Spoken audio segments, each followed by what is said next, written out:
OTAN, Outreach and Technical Assistance Network.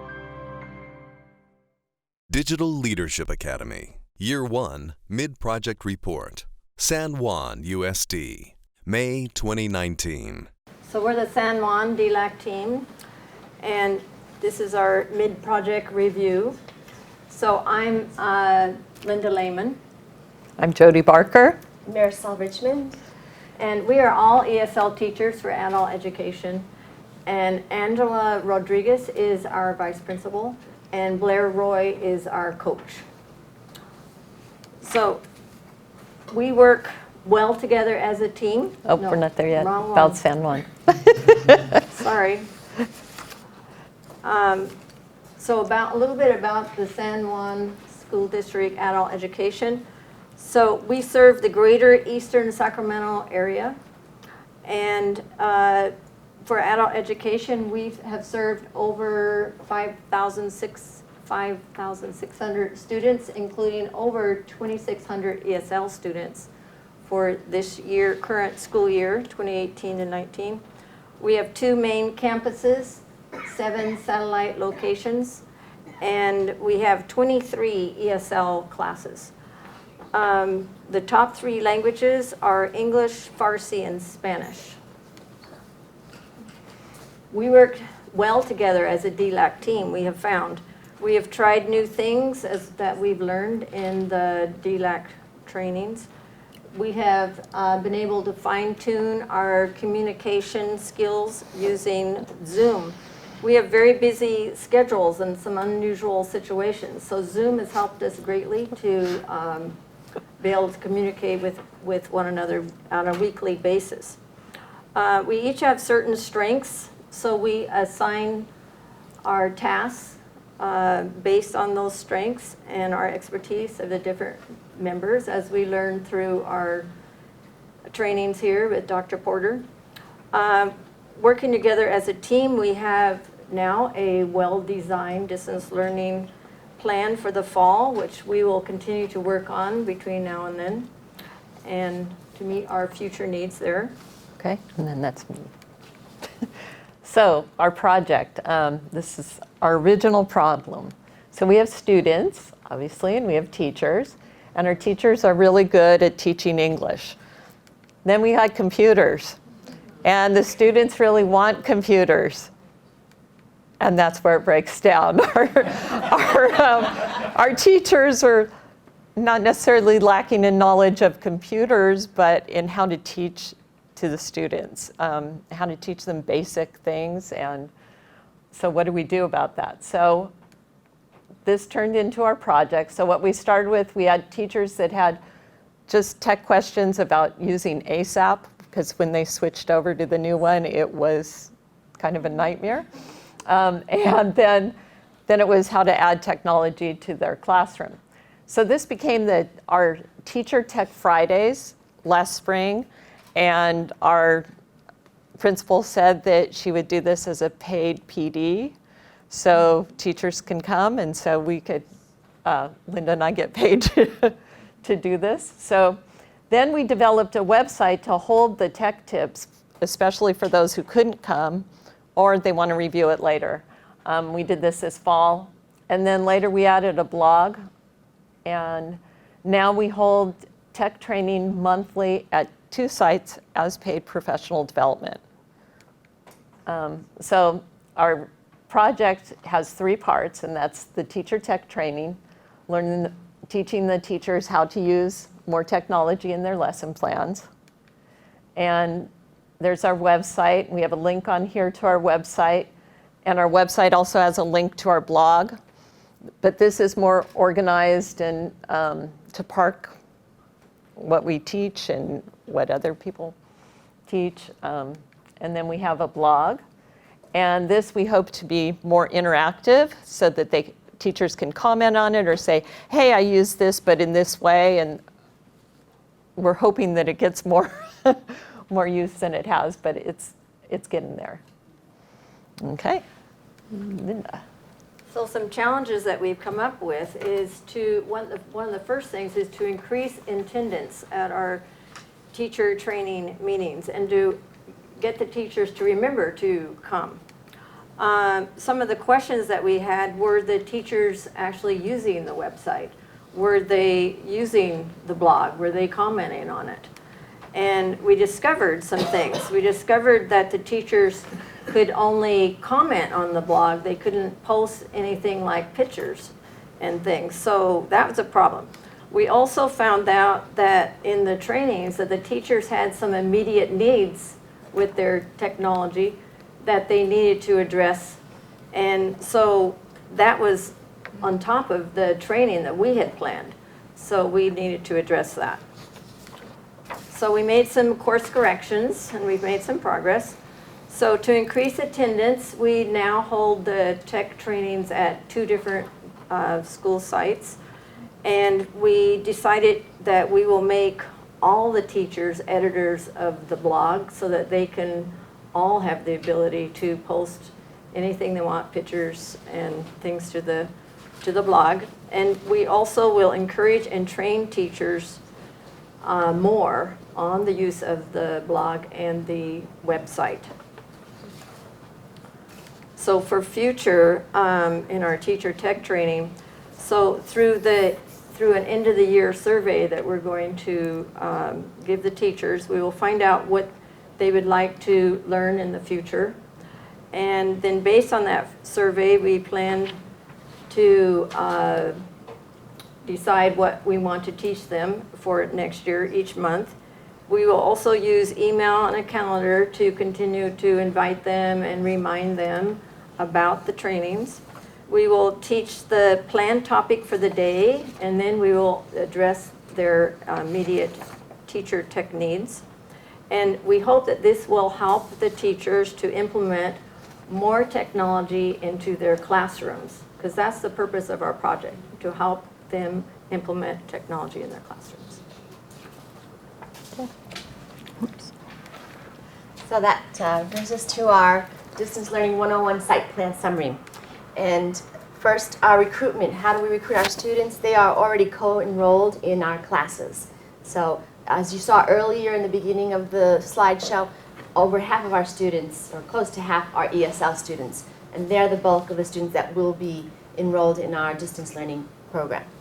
And screening, the basic requirements will be that they have to be a basic beginning low level and above. They can participate in the class. They'll need a Gmail account, which we will teach them at the class, at the orientations.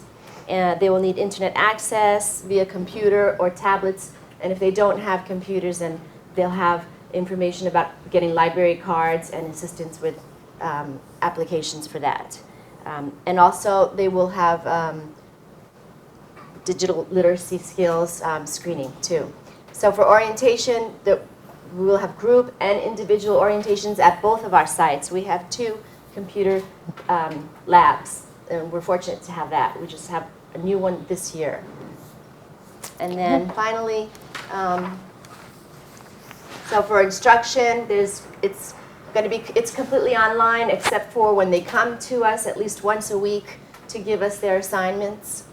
And there will be face-to-face meetings available with the teachers and participation through the in-app programs that we use, such as USA Learns, Burlington English, and Burlington English. Okay, and the features for assessment and progress, the programs track some of these assessments that we just said, Burlington English, and CASAS and pre-post tests will be given. And ASAP will be used to record attendance. What's next? So we will continue our teacher trainings this fall at tech trainings, that is, and we will revise our distance learning program as we learn what the needs are of the students and the teachers. And we will implement this new distance learning plan this fall. So we have a couple of teacher testimonials, so that we'd like to at least show you this first one. So this is Ellen Holes. She teaches at the Creekside campus. She teaches the literacy and beginning low ESL. She started with very low computer skills. Okay, so we'll listen to her. My name is Ellen Hulls. I teach the literacy class at Creekside Adult School. I've been taking teacher tech training with Linda Laymon.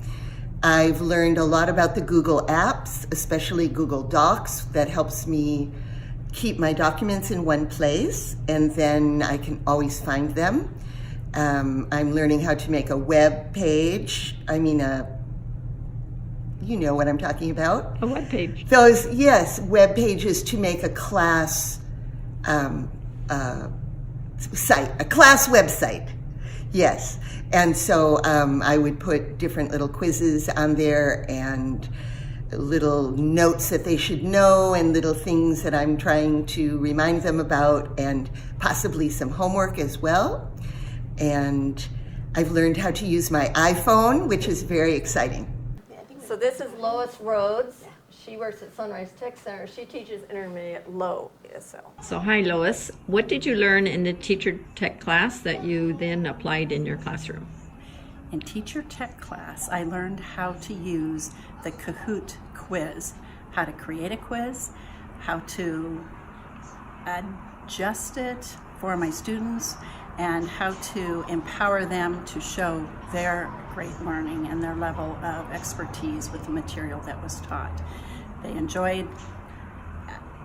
enjoyed seeing their name in lights. They enjoyed all the excitement of passing the test, of being on top. They competed in a sense that it was meaningful and it was fun. And there was not a single loser in the entire class or using this as a quiz. It was fun, and information that I thought I had taught, sometimes I discovered with some of the questions of the quiz that they had not understood it yet, or in other cases, absolutely they had. So giving the test more than once provided that extra assessment and information and success. Okay, very good. Thank you. No, just That's thank it. you to everybody. Thank you, everyone. Thank you. And if, And if you'd like to go to the bit.ly or the QR QR code, code. you can to see our slides. Thank yeah, you. and there were some that were very, resistant, and Like Ellen. Ellen really was, I can't use this in my class because I teach literacy. But she still couldn't use the computer either. So anyway, now she loves it. So it was asked, how do we do the teacher tech training, and if it's paid or not, and how often? It's Too many twice a month, questions on twice it. a month, Twice a month. once at each school. But if they want to come to both of them, even if it's at a different school site, they're welcome to come both times. They sign in, they get a time card, and it's paid. It's 2 hours. 2 long hours. On a Friday afternoon. We pick a topic, so we'll say like, okay, this week it's Google Docs. And then we found that they'd come in and go, well, I was doing this with my students, I don't know how to get out of this program or whatever. And it was taking up all our time. And then we never got to the topic, and the people that came for the topic, or anyway. So we've changed it a little bit. So we do a topic, and then we have time for their individual needs We do afterwards. the same topic for the 2 trainings. 2 trainings, so. In the month. Yeah, whoever so, wants to come, but if they come, they get paid. And we have on average anywhere from 4 to, one time we had like 10 people. Yeah. So it just depends. The question was, have we set up a teacher profile to what their Find out what they can do. expertise is? So we haven't really. No, and it's been so small that we kind of know. Like the second person, Lois, she knows how to do certain things, but she wanted, the more advanced stuff. So a lot of times, if it's the 2 of us doing it, Linda could be presenting on the topic, and I could be over in the corner helping this person go beyond that. But it sounds like a good idea, because teachers can then Sure. go back and look and check off and say, oh, I've learned how to do this, and I've learned how to apply this. Mm-hmm. So Google Form, Yeah. probably they can check off the things that they've done. I think that's what our end of the year survey is going to do. Yeah. It's going to ask them what they've What can- learned, what they want to learn, what they still need to learn. So we can make that a Google Form. Yeah, well, that. Good idea, thank you. It will be a Google one. Yes, they get full pay for this, and The percentage that comes, we About said half that, of it was them. about, 3 teachers. it depends. Yeah. Sometimes it's 10%, sometimes 50%, so. yeah. But it hasn't been 100% yet. And that's one of the challenges that we said we were going to work on, is try to increase the participation, getting the teachers to come. Some of it's timing, though, too. It's on Fridays, and most don't teach on Fridays. That's why we had it, but some do. Or some have other things that they do on Fridays. So this just has our homepage. Then we have, okay, is it going to work? There we go. We have a page called How to Google, and we have how to make slideshow, make a Google Doc.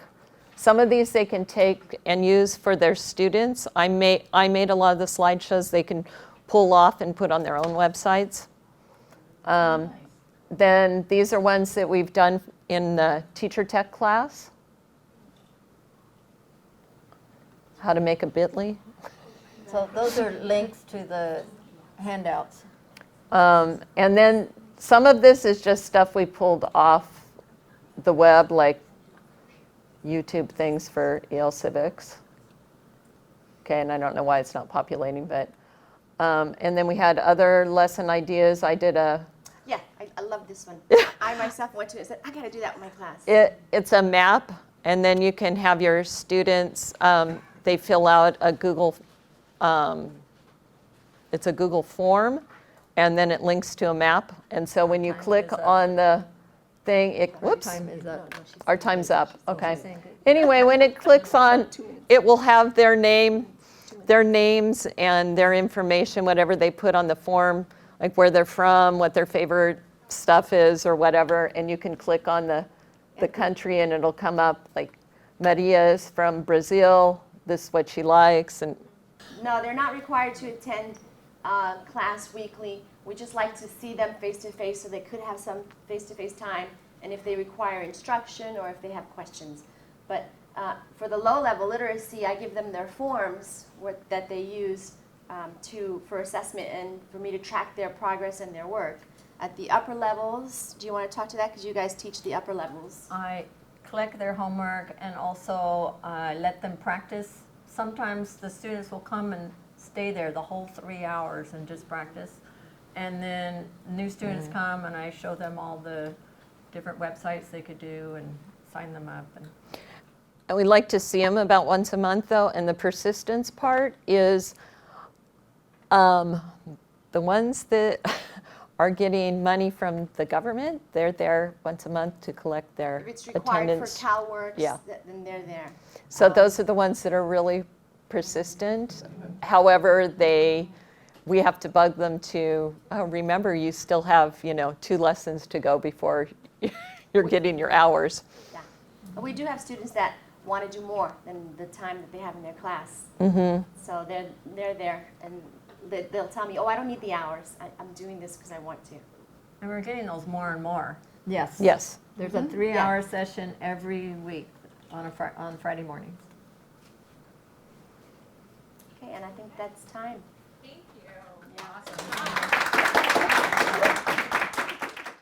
Produced by OTAN. www.otan.us. 2019.